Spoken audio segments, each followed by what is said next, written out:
Hello and welcome back to HardReset.Info. In this video, I will show you how to connect to Wi-Fi on OnePlus Nord 5. Let's begin.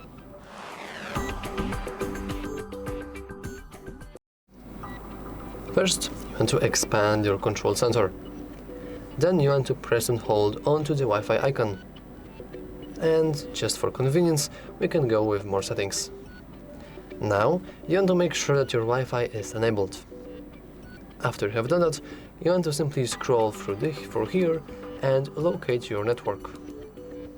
After you have located your network, you simply click your network and then input your password.